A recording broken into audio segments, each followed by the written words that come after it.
Back when sound was cut on 35mm magnetic film stock, it took literally tons of 35mm reels. Each reel was a single soundtrack channel, and with complex sound design, stereo backgrounds, Foley, cut dialogue, ADR lines, group walla, it took hundreds of these 35mm rolls of mag film to prepare one reel of picture.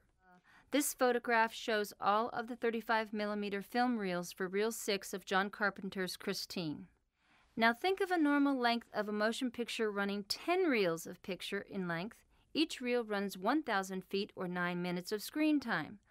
Multiply all the reels of sound you see on these film racks times 10 reels of picture, with each film reel weighing approximately 8.5 pounds each. On Christine, this came to 17,000 pounds or 8.5 tons of film. Now we can carry an entire film project around on a 350 gig portable hard drive, which weighs a little less than just one 35mm sound reel. What a difference! We used to do all this sound editing, building individual soundtracks one at a time, and finally re-recording the sound on film.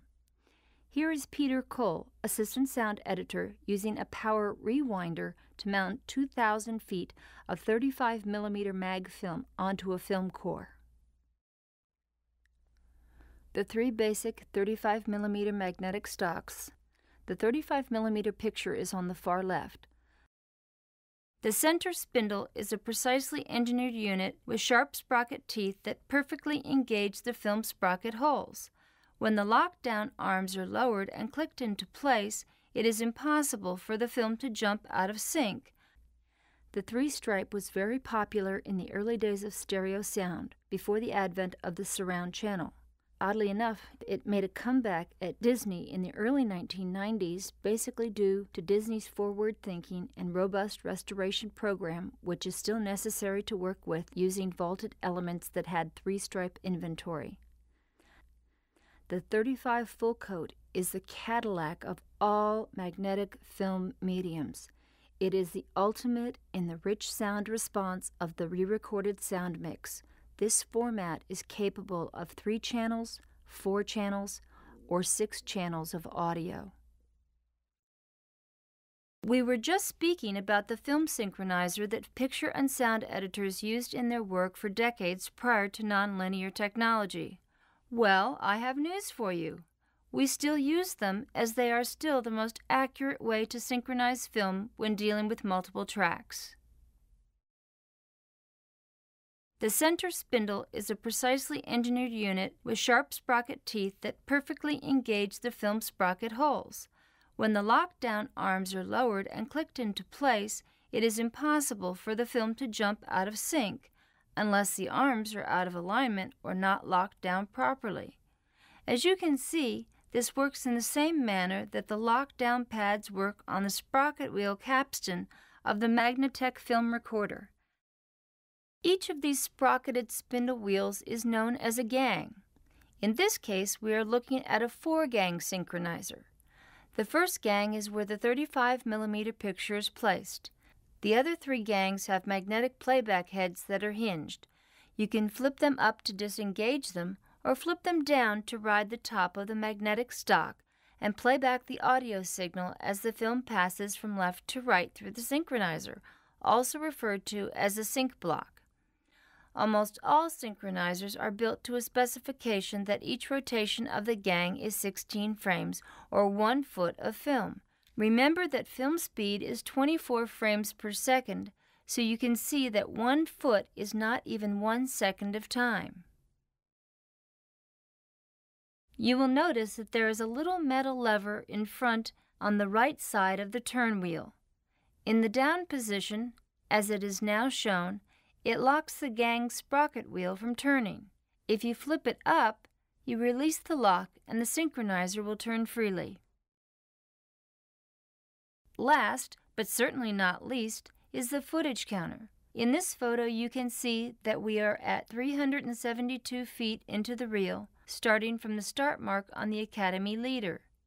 The numbers of frames are read on the faceplate of the first gang.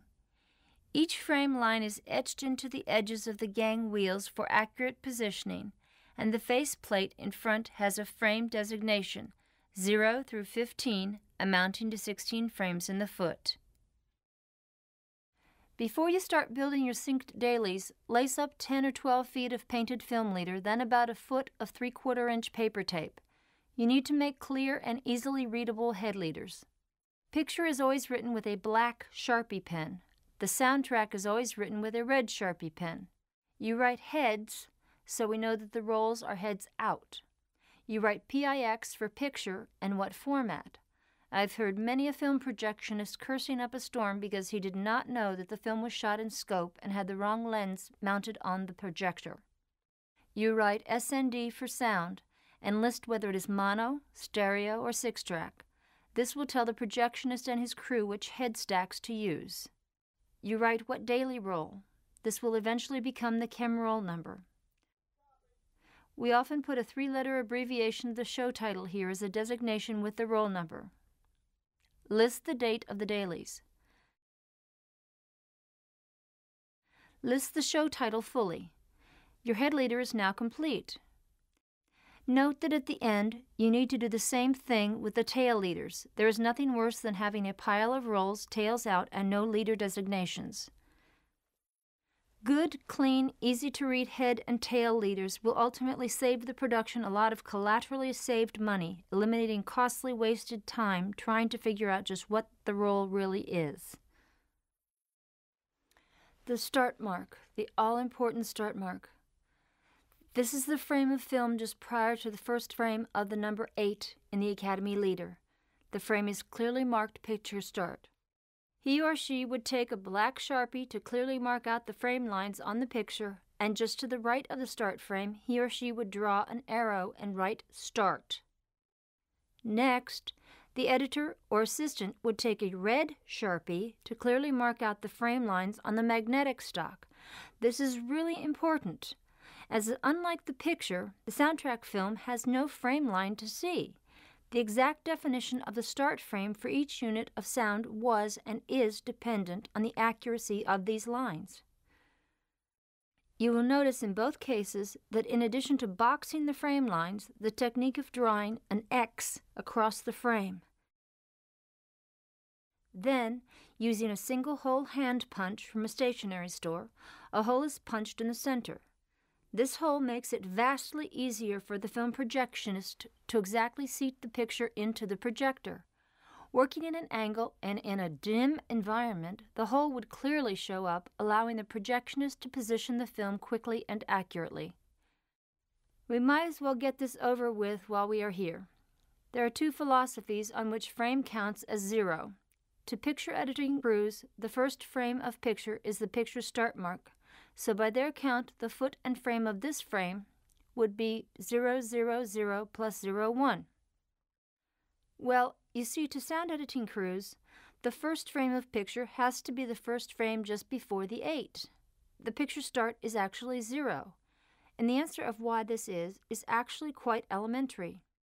I've yet to see a film counter on a stage that when you punch it to reset will come up to 0, 0, 0 plus 0, 1. All equipment zeroes out. This has been an ongoing debate and rub between picture and sound editing crews, even in the non-linear domain. So rather than fight it, you just coexist with it, and when you communicate from picture crews to sound crews, when exact foot and frame counts are used, you ask each other, what are we counting the 0 frame? I remember on a Jean-Claude Van Damme film, we waited for 10 minutes while the anal picture editor struggled to reset his counter to call the picture start 0, 0, 0 plus 0, 1 because he did not want to succumb to the reality of equipment manufacturing. The key edge numbers, that is the latent image burned into the negative by the manufacturer before the film is exposed in the camera. This is the key to keeping exact sync when matching the work print to the original negative. The edge code numbers. These are the color-coded printed numbers placed on both the work print and the sync mag audio track by the assistant picture editor.